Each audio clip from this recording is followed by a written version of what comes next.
Sejam muito bem-vindos ao Isso Não É Óbvio. O meu objetivo aqui é quebrar alguns muros na sua mente, te mostrar como o jogo acontece por detrás do jogo. São homens e mulheres que alcançaram resultados extraordinários, mas as perguntas aqui têm o objetivo de te mostrar o que eles, num ambiente de solidão, num ambiente único, de intimidade com seu próprio eu, tomaram decisões que podem modelar os seus próximos passos. Eu quero literalmente limpar o caminho das distrações que nós enxergamos dia a dia nas redes sociais para que você possa pegar um insight, uma referência e potencializar a sua identidade e o seu próximo passo. Coragem para sair do primeiro passo e direção para acessar o seu destino. Começa agora o Isso Não É Óbvio.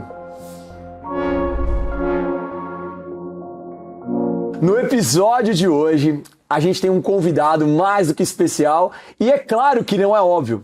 Ele começou aqui como meu mentorado há 2 anos atrás, nós viramos amigos e no meio desse processo queríamos ser sócio e aí passado um determinado tempo, num tempo certo, mantendo a conexão, nós nos tornamos sócios. Então imagina uma pessoa encontrar outra de outro lugar do mundo e aí eles começam uma jornada de educação, no meio disso se aproxima, cria amizade, depois torna sócio.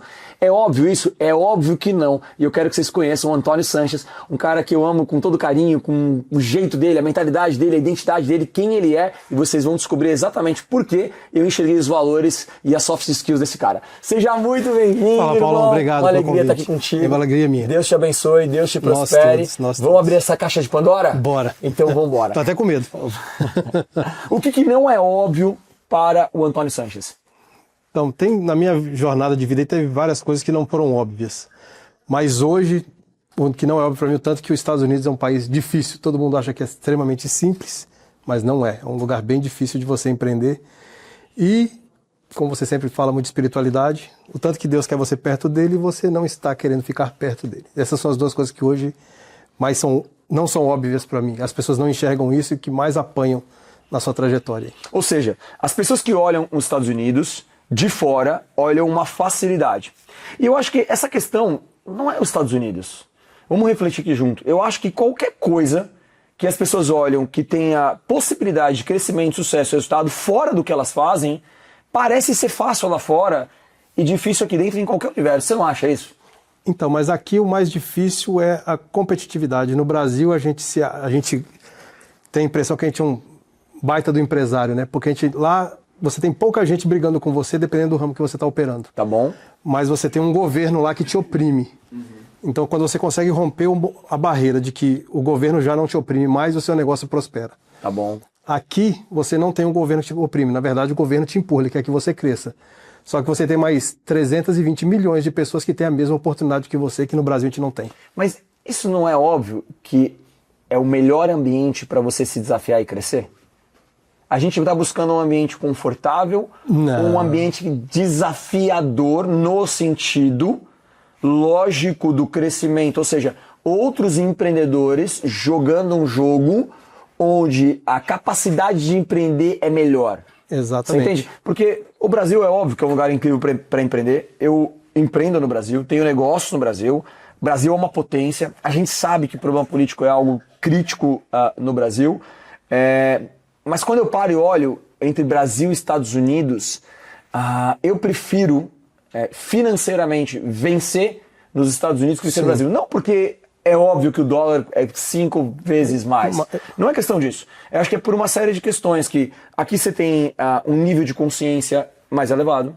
Você tem um nível de distribuição de riqueza mais expandido, você tem um processo empresarial mais organizado, você tem um armazenamento de riqueza muito maior do que no Brasil. Então quando você para e pensa que você tem sementes na mão, e essas sementes você vai plantar, você quer plantar no terreno mais fértil possível. Fértil, claro. Né? Mas eu entendo o que você queria falar, de que, cara, não é óbvio que empreender nos Estados Unidos é muito mais parece ser fácil e na verdade é muito mais difícil. É porque eu recebo várias pessoas lá que vêm falar com a gente, tô me mudando para aí e tal, porque no Brasil eu fiz isso e tal, aí eu vou arrebentar. Tem que ser bom. Se não for bom, se não for bom, vai se arrebentar, não vai arrebentar o negócio não. E aí vamos contar um pouco dessa jornada. Quem era o Antônio no Brasil? O Antônio era um empreendedor lá, um louco que teve confecção de roupa de banho, foi mecânico de máquina de costura. E sempre gostou de tecnologia, sempre trabalhou com isso. e construí uma empresa de internet, lá um provedor de acesso à internet. A gente tinha internet, telefone, televisão, celular. Nós fomos uma das pioneiras no estado de Goiás, ali na ramo de fibra ótica. Você nasceu em Goiás? Nasci em São Paulo. São Paulo. Mas mudei para Goiás com 14 anos e vivi o resto da minha vida toda lá. Yeah. Então nós temos uma empresa que, hoje eu estava até falando com a minha esposa sobre isso, a gente lembrando um pouco da nossa trajetória. Uma pessoa nos perguntou assim, com quanto vocês começaram a empresa? Eu comecei com menos R$1 milhão. No primeiro ano de empresa eu devia R$1 milhão em 2007. Uau. Então se você for olhar R$1 milhão em 2007 era um dinheiro razoável. Então se você está devendo menos do que R$1 milhão, você já está na frente do Antônio. Muito. Então, mas tem que acreditar no processo. Eu briguei muito no começo para continuar com a empresa. Todo mundo me falava, larga disso. Eu sabia que era um bom negócio. Se você souber que é um bom negócio, você tem provas de que é um bom negócio. Se ele está sendo difícil, persevere.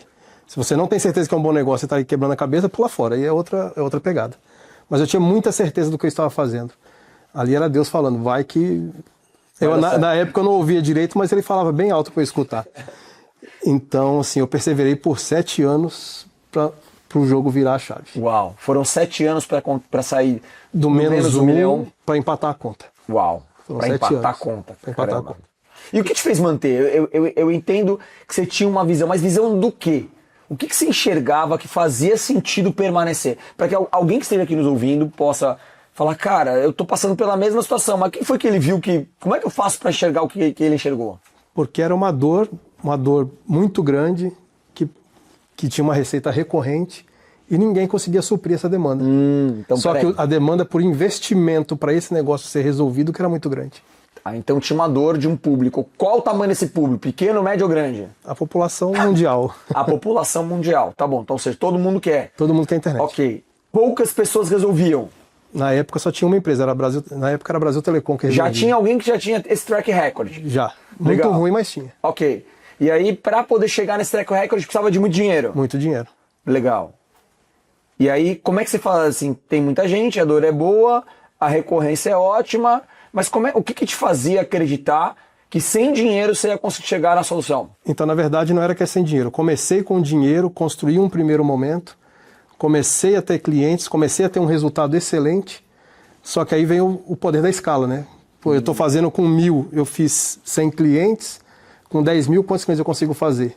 E quando você começa a atender e começa a criar uma margem a pessoa começa a entender que você está ali com propósito, com a empresa que está ali para realmente resolver o problema dele e o negócio funciona, a demanda fica opressora. Você começa a ver gente chegando na sua loja e fala assim, cara, eu quero a sua internet. Você fala para ele assim, não posso.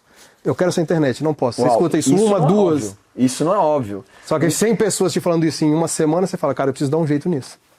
Uau. Então, peraí, você conseguiu chegar em algo que você entregava, mas quando as pessoas te procuravam, se você falava, não tenho como atender. Não tem como atender. Vou te fazer uma pergunta besta? Pode fazer. E se você chegasse para essas pessoas e falasse assim, cara, eu não tenho como atender, porque me falta capital. Você não arruma capital? Isso, na cabecinha lá do Goiás, a gente nunca pensaria no negócio. Não era óbvio, né? Nunca. Por que eu tô falando isso? Não é por causa do seu cenário lá, é por quem tá ouvindo a gente aqui. Outro dia eu tava em Miami com a Fabi, e a gente viu numa sorveteria pequenininha. Cara, pequenininha, sorveteria bonitinha, personalizada, tinha um banner, seja um franqueado. Cara, quando eu vejo essas coisas eu fico louco. Eu já pego o celular, eu já filmo, eu já gravo, já compartilho nas redes sociais. Por quê? Porque aquele pequeno empreendedor, ele tá tendo uma visão que a maioria não tem. Aquilo tá abrindo porta, né? Ele tá falando assim, querido, eu fiz alguma coisinha aqui que deu certo. Paulo, o que você quer me dizer? Eu quero te dizer que uma colher do seu conhecimento é um prato de feijão para quem não tem nada. Exatamente. Se você começou a empreender, se você tem algum mínimo de resultado em 6 meses a 1 ano, você já pode ensinar as pessoas que estão em casa começando a pensar em empreender. O problema é que as pessoas nunca acham que estão prontas para poder ajudar quem está embaixo. Só que a hora que você começar a ajudar embaixo, o que acontece com você? Você semeia, seu nível de consciência expande e tudo mais. E eu trocaria todo o dinheiro que eu alcancei para voltar 14 anos atrás com o conhecimento que eu tenho. Porque eu sei que muitas vezes eu fui o problema do meu negócio. Sim. Você fala assim, cara, você foi visionário, você abriu portas no mundo inteiro. Teve um tempo que eu vivi mais dentro do avião do que dentro da minha própria casa. Mas eu vejo que mesmo com tudo que eu fiz, teve momentos que eu fui a resistência do negócio. Sim, a gente tem muita limitação. Eu, por exemplo, sou um cara que tem uma crença limitante em mim mesmo muito grande. Uau. Você é um cara que me cutuca. Fala, vamos fazer isso, cara, mas isso aí Aí na hora que eu falo para as pessoas o que eu estou pensando, a pessoa fala, meu Deus, que negócio maravilhoso. E para mim é um negócio que, pô, vamos fazer outra coisa, que isso aqui é chato. Uau. Né? Então a gente, às vezes, realmente a nossa bola de ferro, 90% das vezes, está no nosso pé e a gente que está segurando ela aqui. Eu vejo uma potência em você absurda e é exatamente o que você falou. Muitas vezes eu te falo, cara, olha isso aqui que demais. Você fala, isso é a percepção de valor, né? E teve alguma coisa, a empresa de banho, que serviu na empresa de internet? Só a parte de processo. Então, assim, o que a gente tinha na empresa de fazer roupa de banho lá, a empresa quebrou. A empresa de banho quebrou? Quebrou por sucesso. Por sucesso? Nós fechamos um contrato com a CIA, nós éramos o maior fornecedor de roupa de banho da CIA naquele ano. Só que você cresce o olho no negócio. Eu sou o maior fornecedor de roupa da CIA do mundo. Você parou para ler o contrato, você só viu lá no contrato 30 milhões. O que vem de implicação nesses 30 milhões? Então eu tinha horário para entregar a roupa, eu tinha local para entregar a roupa, eu tinha quantidade, se fosse faltando uma ou sobrando uma, eles me devolviam todo o pedido. E o tecido era exclusivo deles, então eu não podia vender para outro. Então se eu perdesse uma entrega de 100 mil reais, eu tinha que pôr fogo nos 100 mil reais, que eu não podia vender para outro. Então eles levavam isso muito a sério, porque se qualquer coisa que eu falhasse, eles me seguravam 3 meses ali com o pedido parado e falavam, aquele pedido de 100 mil, você quer 25 mil nele aí para eu mando buscar? Então, por a gente pegar um contrato tão grande, sem estar preparado processualmente para isso, isso nos levou ao problema. Gerou o verdadeiro trauma que te preparou para o próximo nível. Foi o que você pagou para poder aprender. Então, foi a mentoria mais carinha que você pagou. Foi. Então, quando a gente foi para o ramo de telecom, eu fiz tudo o que fiz, mas já com um certo nível de consciência. Daqui eu não posso ir, mesmo tendo a oportunidade, se eu for nisso aqui agora, eu não estou pronto para fazer isso aqui. Se eu fizer isso aqui, em vez de melhorar, eu vou acabar quebrando. Ou seja, para quem está aqui nos ouvindo, né? Se o Antônio, na primeira quebra do Antônio, se ele tivesse parado, ele não estaria com a família inteira dele aqui nos Estados Unidos. Não. Ele não estaria hoje criando uma projeção de um negócio bilionário, está caminhando para isso. Ele não teria ajudado outras pessoas como ele ajuda se ele tivesse parado. Então, se você estiver passando alguma dificuldade, estiver enfrentando um obstáculo no seu negócio, continua, mas baseado nas dicas que ele disse. Não seja resistência e você tem que analisar se faz sentido continuar para você aperfeiçoar o seu negócio. E quais são os pontos-chave que vão mudar o seu jogo, certo? Perfeito. E aí me conta, usou o processo da empresa de banho na empresa de telecom. Depois da empresa de banho, o que veio? Fui direto para a empresa de telecom. Foi direto? Na verdade, eu saí da empresa de banho, fui trabalhar num grupo hoteleiro, o maior grupo hoteleiro da cidade lá, na área de TI, fui cuidar do TI deles. Tá bom. E nesse processo do TI, pela demanda dessa empresa de internet, que eles não conseguiam ser atendidos, eu falei, cara, é mais fácil eu sair da empresa, montar uma empresa para atender eles, que eu vou ganhar o que eu ganho de salário aqui hoje, sem ter um chefe, e posso escalar. Então nasceu a empresa de telecom por causa desse cliente que eu era funcionário deles. Ou seja, um dos seus dons e talentos é visão. Porque às vezes a pessoa, ela está dentro de um trabalho, ela está vendo o problema e ela não resolve. Ou ela teria capacidade de resolver e ela não se move lá dentro para resolver. E às vezes ela tem tanta autoridade para resolver aquele problema, solução, que ela consegue enxergar, que foi o que você enxergou. Cara, eu vou sair daqui, eu vou solucionar esse problema dessa empresa e eu vou lá fora, com a minha empresa, multiplicar esse resultado, certo? Certo. E para você ter uma ideia, por exemplo, quando você se dedica para resolver os problemas dos outros, essa empresa, quando eu cheguei lá, eles tinham um problema há 3 anos e pouco, que tinha que trocar um servidor, só que todo mundo tinha medo de fazer porque falava, não vai funcionar. E eu já tinha feito esse processo em outro lugar. Aí o meu chefe na época saiu para viajar no final de semana, ele saiu na sexta-feira. Eu entrei para dentro do hotel sexta-feira, saí de lá na segunda, mas nesses 3 dias eu fiz toda a mudança que eles não fizeram em 3 anos. Uau! Trabalhei nessa empresa por 1 ano, construí a minha empresa lá, baseado nisso. E quando eu fui sair para montar minha empresa, você não pode sair. Eu falei, eu tenho que sair. Eu fiquei 17 anos, ele foi meu primeiro cliente, e quando eu vendi a empresa, ele ainda era meu cliente. Eles me pagavam por mês para eu estar disponível para eles me ligarem e falarem assim, preciso de tal coisa. E tal coisa é tal coisa.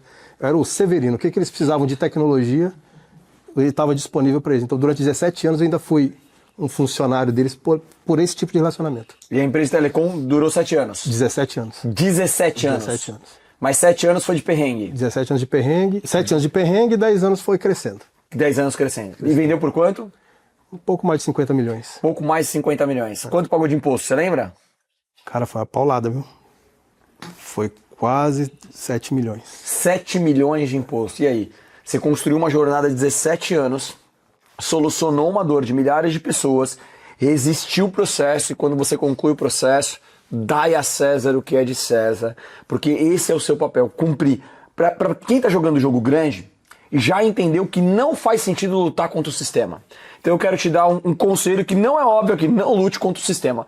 Tenha a sua empresa organizada, encontre a melhor maneira de criar um processo tributário e pague a bodega do imposto, para que a sua empresa tenha valuation, e quando você sentar numa mesa grande como essa, de vender por 50 milhões, o dinheiro entre na sua conta como ele tem que entrar, e não jogar o seu número para baixo. Porque se você não pagar essa conta, e isso não é óbvio, pode ter certeza, sua empresa vai valer metade, e a dor de cabeça que você vai levar é por 10, 20 anos, você não merece passar por isso. Então, de alguém que já chegou lá e passou por N cenários, esse aqui é o conselho que nós aqui estamos te dando, certo?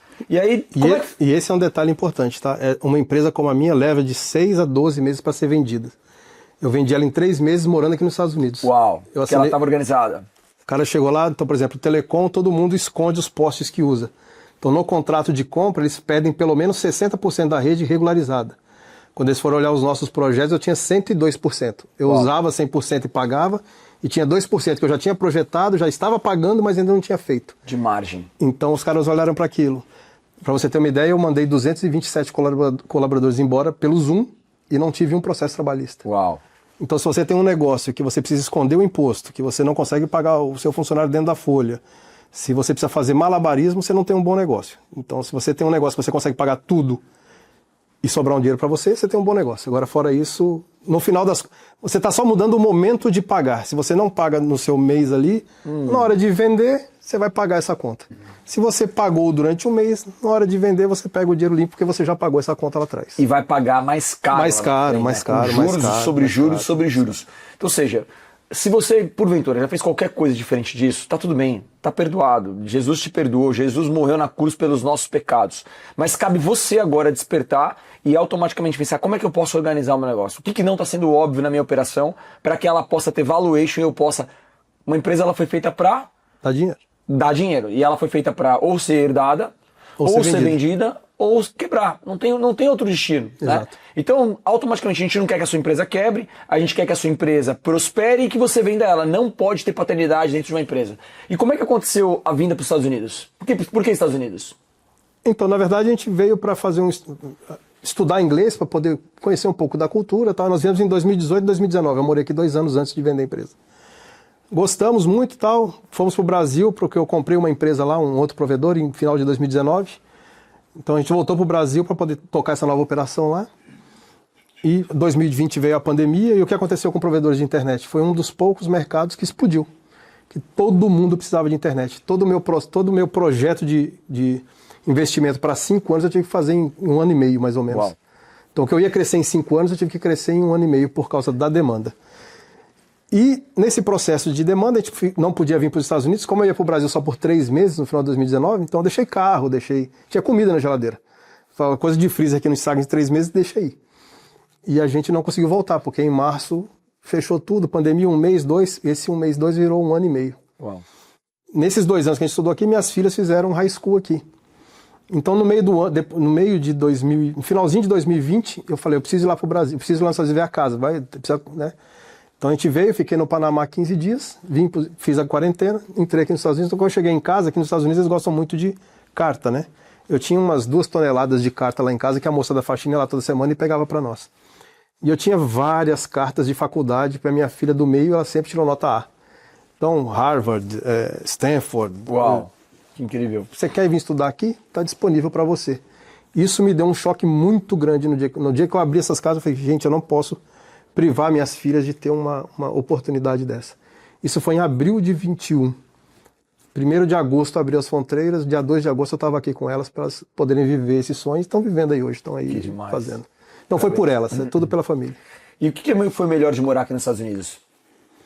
Cara, aqui é muito bom, né? Aqui é uma realidade muito diferente.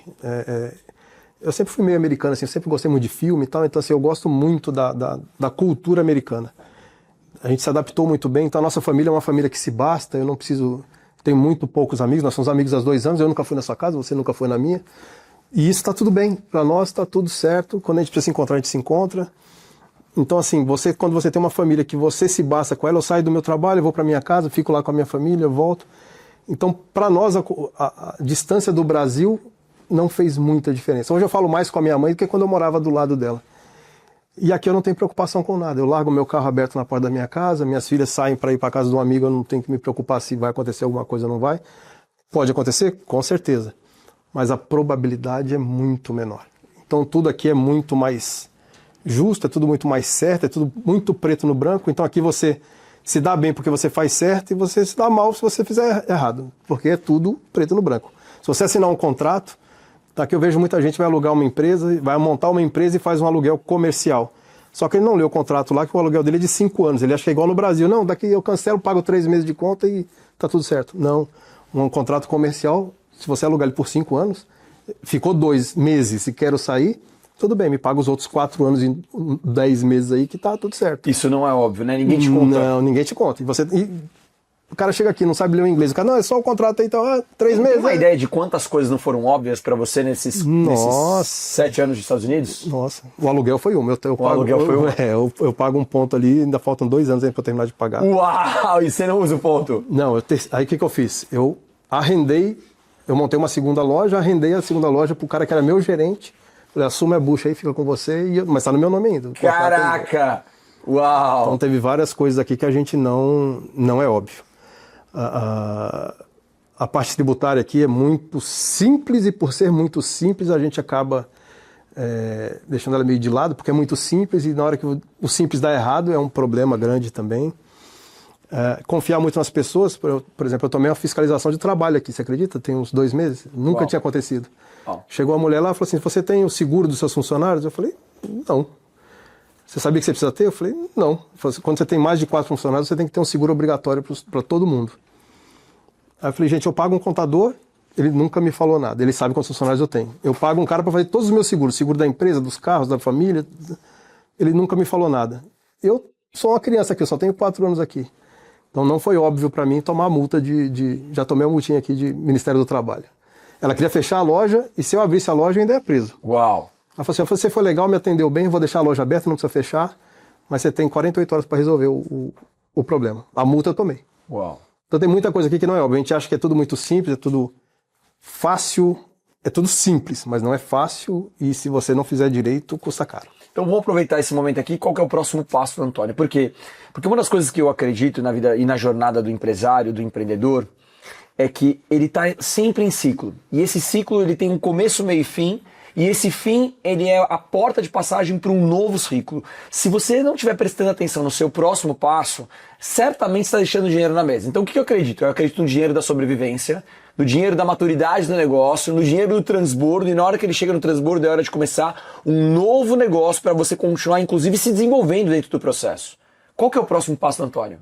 Então, eu quando vim para cá e comprei uma loja de carro, foi para nunca mais mexer com tecnologia. Eu falei, cansei disso aqui, minha vida inteira foi isso, não quero mais. E agora a gente está vivendo um novo...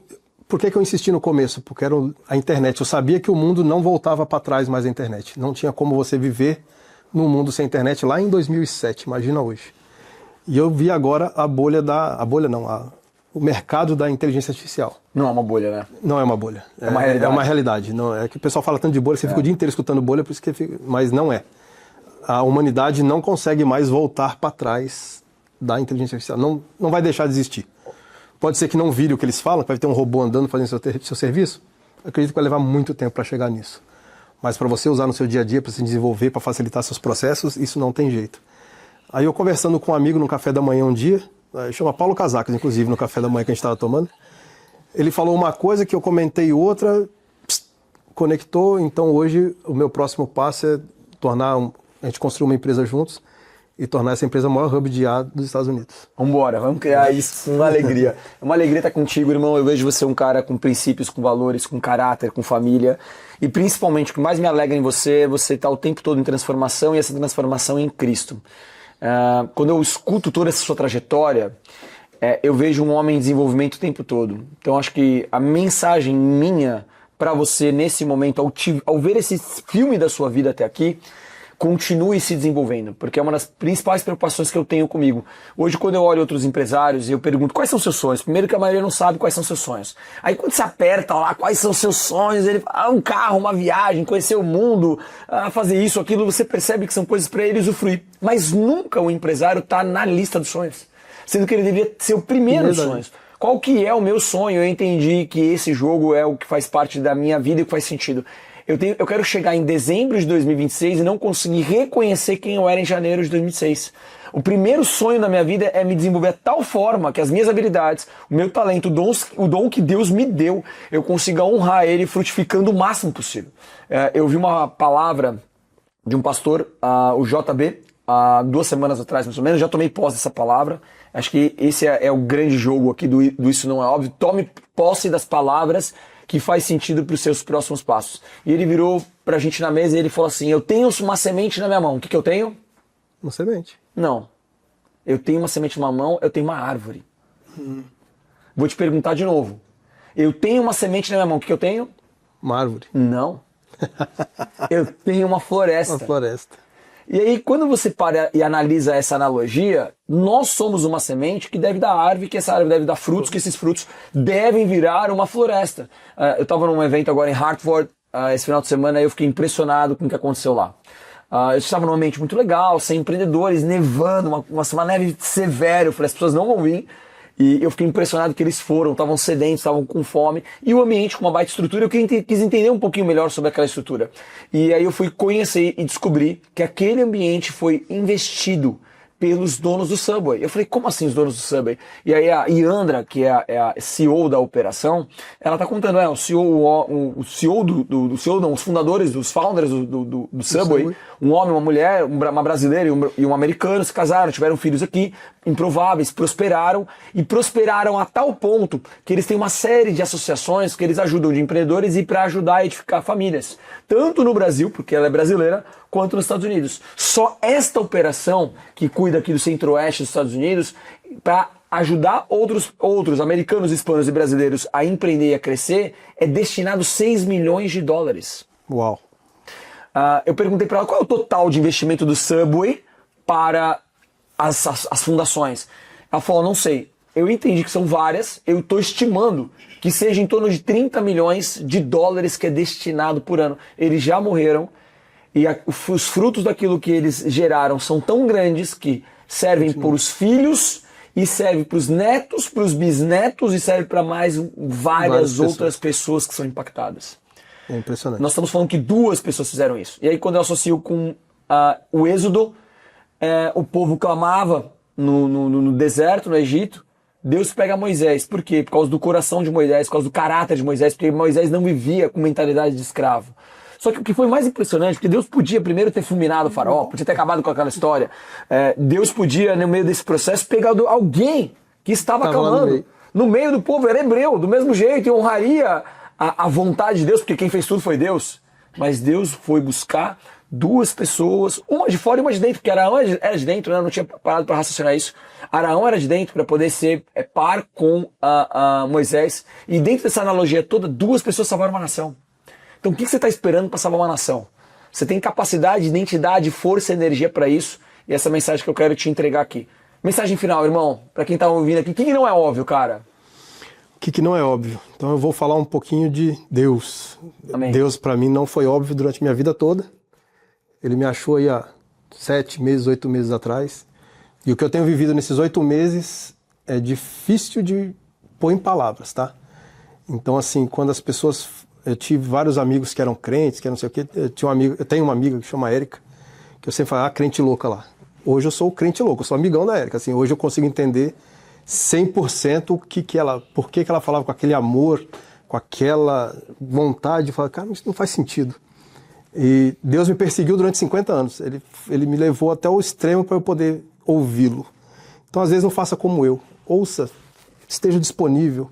Às vezes ele está falando com você ali, às vezes toda a dificuldade que você está passando é Deus te falando, me escuta que eu te ajudo. Às vezes a gente não quer ouvir isso. E foi uma mudança assim na minha vida que não tem preço. Eu não voltaria, você falou que você voltaria 14 anos atrás e o conhecimento que você tem hoje. Eu não mexo uma vírgula no meu passado porque eu sei onde ele me trouxe até agora. Amém. Então, não tem negociação. Amém. Uau, isso não é óbvio. Irmão, foi uma alegria estar aqui contigo. Obrigado. Deus te abençoe, Deus te ilumine, que você possa impactar na vida de milhares de pessoas. Nós juntos. É uma alegria caminhar contigo. Obrigado por estar aqui com a gente no Isso Não É Óbvio. Vamos impactar milhares de pessoas, tá bom? Com certeza. É Obrigado. isso aí, galera. Valeu. Tchau, tchau.